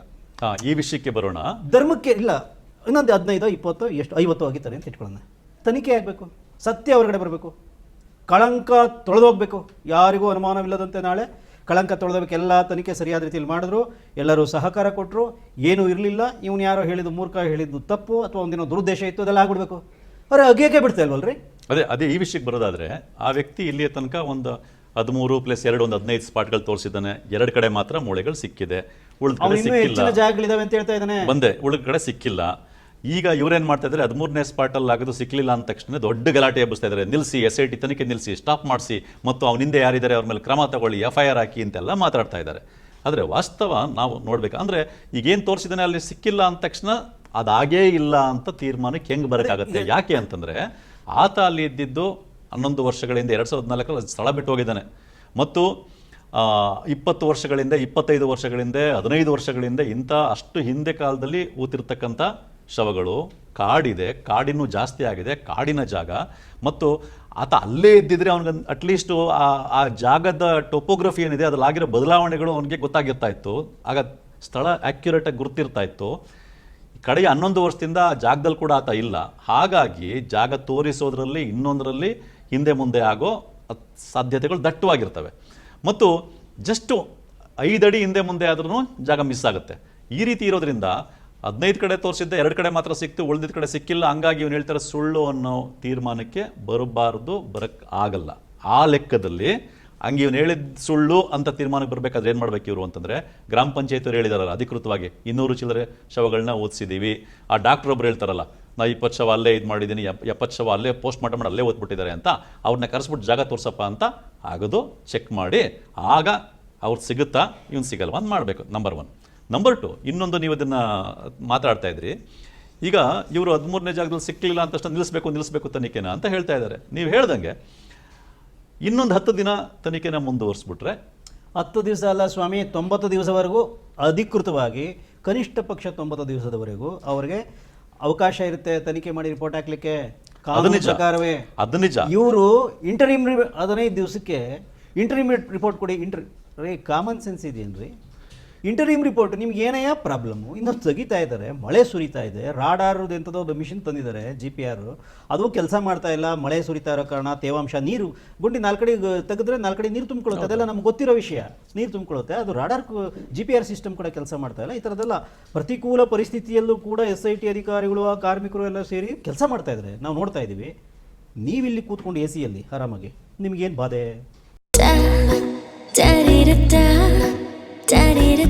ನನಗೆ ಇಷ್ಟ ನಂದಿನಿ ತುಪ್ಪ, ಶುದ್ಧ ತುಪ್ಪ ಅಂದ್ರೆ ನಂದಿನಿ. ನಿಮ್ಗೇನು ಸಂಕಟ? ಬಾಧೆ ಅನ್ನಕ್ಕಿಂತಲೂ ಆತಂಕ ಇರಬಹುದು ಇವ್ರಿಗೆ ಅಂತ ಅನ್ನಿಸ್ತಾ ಇದೆ. ಬಹುಶಃ ಯಾರ್ಯಾರು ಬದುಕು ಬರುತ್ತೋ ಅಂತ ಇವರಿಗೆ ಆತಂಕ ಇರಬಹುದು ಅನ್ನೋದು ಆತಂಕ ಅಂತ ಅನ್ನಿಸ್ತಾ ಇದೆ. ಅದಕ್ಕೆ ಅವ್ರು ನಿಲ್ಲಿಸ್ಬಿಡಿ ಅಂತ. ಮತ್ತೆ ಯಾರು ನೋಡಿ, ಧರ್ಮಸ್ಥಳ ಕ್ಷೇತ್ರದ ಬಗ್ಗೆ ಆಗಲಿ, ಕ್ಷೇತ್ರದ ಪಾವಿತ್ರ್ಯತೆ ಅಥವಾ ಅದರ ಧಾರ್ಮಿಕ ಶ್ರದ್ಧೆ ಬಗ್ಗೆ ಆಗಲಿ, ಅಥವಾ ಅಣ್ಣಪ್ಪ ಸ್ವಾಮಿ ಬಗ್ಗೆ, ಮಂಜುನಾಥನ ಬಗ್ಗೆ ಯಾರು ಇವ್ರು ಬಿಟ್ಟರೆ, ಇದು ಅವಮಾನ ಆಗ್ತದೆ, ದೇವ್ರಿಗೆ ಅವಮಾನ, ಧರ್ಮಕ್ಕೆ ಅಪಚಾರ ಅಂತ ಇವ್ರು ಬಡ್ಕೋತಾ ಇರೋದು ಬಿಟ್ಟರೆ ಯಾರ್ಯಾರು ಅಪಚಾರ ಮಾಡಿದ್ದು ನಾನಂತೂ ಕೇಳಿಲ್ಲ. ಇಲ್ಲ, ಅದು ನಿಜ. ಸೌಜನ್ಯ ಪರ ಹೋರಾಟ ಅದು ಯಾರು ಅಂತ ಹೇಳಿ ಇಲ್ಲ. ಒಂದು ಕೆಲಸ ಮಾಡಲಿ, ಇನ್ನೊಂದು ಕೆಲಸ, ಇವರು ಸ್ಪಷ್ಟವಾಗಿ ಇವರೆಲ್ಲರಿಗೂ ನಾನು ಈ ವೇದಿಕೆಯ ಮೂಲಕ, ನಮ್ಮದೇ ಒಂದು ಚಾನಲ್ನ ಮೂಲಕ ಸಾರ್ವಜನಿಕವಾಗಿ ಒಂದು ಸವಾಲನ್ನು ಇವ್ರಿಗೆ ಮುಂದೆ ಇಡ್ತೀನಿ. ಯಾರ್ಯಾರು ಇವರು ಧರ್ಮಕ್ಕೆ ಅಪಚಾರ, ಧರ್ಮಸ್ಥಳ ಟಾರ್ಗೆಟ್, ಅದು ಇದು ಮಾಡ್ತಾರಲ್ಲ, ಈ ರಾಷ್ಟ್ರವ್ಯಾಧಿ ಪತ್ರಕರ್ತರುಗಳು ಆಗಲಿ, ಈ ರಾಷ್ಟ್ರ ಭಕ್ತರು, ಸೋಕಾಳಿ ಲೀಡರ್ಗಳು ಆಗಲಿ, ಧರ್ಮರಕ್ಷಕರು, ಇವರು ಪಟ್ಟಿ ಮಾಡಿಕೊಡಲಿ ಯಾರ್ಯಾರು ಧರ್ಮಸ್ಥಳದ ವಿರುದ್ಧವಾಗಿ, ಸಮೀರ್ನ ವಿಡಿಯೋನು ಒಳಗೊಂಡಂತೆ ಇವರು ಎಲ್ಲೆಲ್ಲಿ ಯಾರ್ಯಾರು ಯಾವಾಗ ಧರ್ಮಸ್ಥಳದ ಬಗ್ಗೆ ಆಗಲಿ, ಮಂಜುನಾಥ ಅಣ್ಣಪ್ಪ ಸ್ವಾಮಿ ಬಗ್ಗೆ ಎಲ್ಲೆಲ್ಲಿ ಅವಹೇಳನಕಾರಿ ಮಾತಾಡಿದ್ದಾರೆ ಅಂತೇಳಿ ಇವರು ಪಟ್ಟಿ ಮಾಡಿಕೊಡ್ಲಿ. ಇಂತಿಂಥವ್ರು ಹಿಂಗೆ ಮಾತಾಡಿದ್ದಾರೆ, ದೇವರಿಗೆ ಧರ್ಮದ ವಿರುದ್ಧ, ದೇವ್ರ ವಿರುದ್ಧ ಅಂತ ಇಲ್ಲ, ಖಂಡಿತ ಇಲ್ಲ. ಹೌದು, ಇವರು ಪದೇ ಗೋಯಬಲ್ಸ್ ಥಿಯರಿ ಅಂತ ಹೇಳ್ತಾರಲ್ಲ, ಪದೇ ಧರ್ಮಕ್ಕಪಚಾರ, ಇವನು ಹೇಳ್ತಾರೆ, ನಾನು ಹೇಳ್ತಾನೆ, ಸುತ್ತಮುತ್ತ ಇರೋಲ್ಲ, ಊರು ಸುತ್ತ ಇದನ್ನೇ ಮಾತಾಡ್ತಾ ಇದ್ದಾರೆ. ಈಗ ಅದನ್ನು ಮತ್ತೆ ಮಾತಾಡಿ ಜನ ಧರ್ಮಸ್ಥಳದ ವಿರುದ್ಧ ಏನೋ ಮಾಡ್ತಾರೆ ಕಣ್ರಿ ಅಂತ ಅಂದ್ಕೊಳ್ಳೋ ರೀತಿಯ ಒಂದು ವಾತಾವರಣವನ್ನು ಕ್ರಿಯೇಟ್ ಮಾಡ್ತಾ ಇದ್ದಾರೆ. ಅಪಚಾರ ಮಾಡ್ತಾ ಇರೋದು ಇವರೇ. ಧರ್ಮಸ್ಥಳಕ್ಕೆ, ಮಂಜುನಾಥನಿಗೆ, ಅಣ್ಣಪ್ಪ ಸ್ವಾಮಿಗೆ ಅಪಚಾರ ಮಾಡ್ತಾ ಇರೋದು, ಅವಹೇಳನ ಮಾಡ್ತಾ ಇರೋದು ಇದೇ ಜನ, ಬೇರೆಯವರೆಲ್ಲ, ಹೋರಾಟ ಮಾಡ್ತಾ ಇರೋರಲ್ಲ. ಇದನ್ನು ಭಾಳ ಸ್ಪಷ್ಟವಾಗಿ ಹೇಳ್ಬೇಕಾಗಿದೆ. ನಮ್ಮ ಅನುಭವ ಈ 13 ವರ್ಷಗಳಲ್ಲಿ ನಾನು ಇದನ್ನು ಬಹಳಷ್ಟು ಹತ್ತಿರದಿಂದ ಗಮನಿಸಿದ್ದೀನಿ, ನಾನು ಸುತ್ತಾಡಿದ್ದೀನಿ, ನೋಡಿದ್ದೀನಿ. ಈಗಲೂ ಜನ ಮಾತಾಡೋರನ್ನ ನೋಡ್ತಾ ಇದ್ದೀನಿ. ನಮ್ಮ ಹಳ್ಳಿಗಳಲ್ಲಿ ಏನು ಮಾತಾಡ್ತಾರೆ ಅಂದರೆ, ಕಷ್ಟ, ಏನೋ ಭಯಂಕರವಾದ ಕಷ್ಟ ಬರುತ್ತೆ, ಏನೋ ಅನ್ಯಾಯ ಆಗಿರುತ್ತೆ, ದೇವರೇ ನಿನಗೆ ಕಣ್ಣು ಕಾಣಿಸಲ್ವಾ ಅಂತಾರೆ. ಸಹಜವಾಗಿ ನಮ್ಮ ಹಳ್ಳಿ ಜನ ಹೇಳ್ತಾರೆ, ದೇವರೇ ನಿನಗೆ ಕಣ್ಣು ಕಾಣಿಸಲ್ವಾ, ಏನಾಗಿದೆ ದೇವರೇ, ನನ್ನ ಕೂಗು ನಿನಗೆ ಮುಟ್ಲಿಲ್ವಾ, ಏನಾಗಿದೆ, ನೀನು ಯಾಕೆ ಕಣ್ಣು ಮುಚ್ಕೊಂಡು ಕೂತಿದ್ಯಾ ಅಂತಾರೆ. ಇದು ದೇವರ ಜೊತೆಗಿನ ಈ ರೀತಿಯ ಅಂಥ ಭಾವನೆಯಲ್ಲಿ ಯಾರಾದರೂ ಮಾತಾಡಿರ್ಬೋದು, ಆಯಿತಾ? ಅಷ್ಟೇ, ಅದು ಲಿಮಿಟೇಷನ್ ಅಷ್ಟೇ. ಅದು ದೇವರ ಜೊತೆಗಿನ ಅವರ ಒಂದು ಭಾವುಕವಾದಂಥ ಸಂಬಂಧ. ಹೌದೌದು, ಜನ ಗುರುತಿಸ್ಕೊಳ್ಳೋದು ಹಾಗೆ. ಅದು ಬಿಟ್ಟರೆ ಇವ್ರು ಹೇಳೋ ರೀತಿ, ಈ ಟೂಲ್ ಕಿಟ್ ಜನ ಹೇಳೋ ರೀತಿಯಲ್ಲಿ ಎಲ್ಲೂ ಆಗಿಲ್ಲ. ಇವ್ರಿಗೆ ಬೇರೆನೇ ಏನೋ ಉದ್ದೇಶ ಇದೆ. ನೋಡಿದರೆ ಇದನ್ನೆಲ್ಲವನ್ನು ನೋಡಿದ್ರೆ ಇವರು ಒಂದಲ್ಲ ಒಂದು ಮುಸುಕಿನಲ್ಲಿ, ಒಂದಲ್ಲ ಒಂದು ರೀತಿಯಲ್ಲಿ ಇದು ಹೊರಗಡೆ ಬರಬಾರ್ದು, ಇದು ಹಾಗೆ ಮುಚ್ಚೋಗಬೇಕು. ಇಷ್ಟು ದಿವಸ ಮುಚ್ಚೋಗಿತ್ತಲ್ಲ, ಹಾಗೆ ಮುಚ್ಚೋಗಬೇಕು. ಅಲ್ಲಿ ಅತ್ಯಾಚಾರಗಳು, ಕೊಲೆಗಳು ಹೀಗೆ ಮುಂದುವರ್ಕೊಂಡು ಹೋದ್ರೆ ಇವ್ರಿಗೇನು ತೊಂದರೆ ಇಲ್ಲ. ಇವ್ರಿಗೆ ಧರ್ಮ, ಇವ್ರ ಪ್ರಕಾರ, ಇವರ ತಿಳುವಳಿಕೆ ಪ್ರಕಾರ ಅದೆಲ್ಲ ಸೇಫ್ ಆಗಿರುತ್ತೆ, ಎಲ್ಲ ಚೆನ್ನಾಗಿರುತ್ತೆ, ಎವ್ರಿಥಿಂಗ್ ಇಸ್ ಫೈನ್. ಇವು ತನಿಖೆ ಆಗಿಬಿಟ್ಟು ಅತ್ಯಾಚಾರಿಗಳನ್ನ ಹಿಡಿದಾಕ್ಬಿಟ್ರೆ ಇವ್ರಿಗೆ ತೊಂದರೆ ಆಗುತ್ತೆ. ಆ್ಯಕ್ಚುಲಿ ಸೌಜನ್ಯ ಪರ ಹೋರಾಟಗಾರರು ಇಲ್ಲಿಯ ತನಕ ಮಂಜುನಾಥ ಸ್ವಾಮಿ ಬಗ್ಗೆ ಆಗಲಿ, ಅಣ್ಣಪ್ಪ ಸ್ವಾಮಿ ಬಗ್ಗೆ ಆಗಲಿ, ಧರ್ಮಸ್ಥಳ ಕ್ಷೇತ್ರದ ಬಗ್ಗೆ ಆಗಲಿ ಕೆಟ್ಟದಾಗೆಲ್ಲೂ ಮಾತಾಡಿಲ್ಲ. ಅವ್ರು ಮಾತಾಡ್ತಾ ಇರೋದು ಅಲ್ಲಿ ನಡೆದಿರ್ತಕ್ಕಂಥ ಸೌಜನ್ಯ ಕೊಲೆ ಮತ್ತು ಅತ್ಯಾಚಾರ, ಈ ಥರ ಅನಾಚಾರಗಳ ಬಗ್ಗೆ ತನಿಖೆ ಆಗಲಿ, ತಪ್ಪಿಸಿದ ಶಿಕ್ಷೆ ಆಗಲಿ ಅನ್ನೋದನ್ನ ಮಾತಾಡ್ತಾ ಇದ್ದಾರೆ. ಆಗ್ತಿಲ್ವಲ್ಲ ಸರಿಯಾಗಿ ಅನ್ನೋದನ್ನ ವಿರೋಧಿಸ್ತಾ ಇದ್ದಾರೆ. ಮತ್ತು ಅಲ್ಲಿ ನಡೆದಿರ್ತಕ್ಕಂಥ ಕೆಲವು ಸರ್ಕಾರಿ ಜಮೀನು ಹೊಡೆದಿರೋದಿರ್ಬೋದು, ಅದಕ್ಕೆ ಕೋರ್ಟ್ನಲ್ಲಿ ದಾಖಲೆಗಳಿವೆ, ಕೋರ್ಟಲ್ಲಿ ತೀರ್ಪುಗಳು ಬಂದಿವೆ, ಅದ್ರ ಬಗ್ಗೆ ಮಾತಾಡ್ತಾ ಇದ್ದಾರೆ ಹೊರತು ಧರ್ಮಸ್ಥಳ ಕ್ಷೇತ್ರದ ಪಾವಿತ್ರತೆ ಬಗ್ಗೆ ಆಗಲಿ ಅಥವಾ ಮಂಜುನಾಥ ಸ್ವಾಮಿ ಬಗ್ಗೆ, ಅಣ್ಣಪ್ಪ ಸ್ವಾಮಿ ಬಗ್ಗೆ ಮಾತಾಡ್ತಾ ಇಲ್ಲ. ಒಂದು ಥಿಂಗ್. ಇನ್ನು ಎರಡನೇ ವಿಷಯ, ಈಗ ಇವರೇನು ತನಿಖೆ ನಿಲ್ಲಿಸ್ಬಿಡಿ ಅಂತ ಹೇಳ್ತಾ ಇದ್ದಾರೆ. ಇಷ್ಟೇ ನಡೆದಿರೋ ತನಿಖೆನ ಇನ್ನು 10 ದಿನನೋ 15 ದಿನನೋ 90 ದಿನ ಅಲ್ಲದೆ ಹೋದ್ರೂ ಇನ್ನು 10 ದಿನನೋ 15 ದಿನನೋ ಆ ವ್ಯಕ್ತಿ ಇನ್ನೊಂದು 4 ಕಡೆ ತೋರಿಸ್ತೀನಿ ಅಂತ ಹೇಳಿದ್ದಾನೆ. ಮತ್ತು ಇನ್ನೂ ಕೆಲವರು ಮುಂದೆ ಬಂದಿದ್ದಾರೆ, ನಾವು ಶವ ಊತಾಕಿರೋ ಜಾಗಗಳು ನೋಡಿದ್ದೀವಿ, ನಾವು ತೋರ್ಸಕ್ಕೆ ತಯಾರಿದ್ದೀವಿ ಅಂತ ಮುಂದೆ ಬಂದಿದ್ದಾರೆ.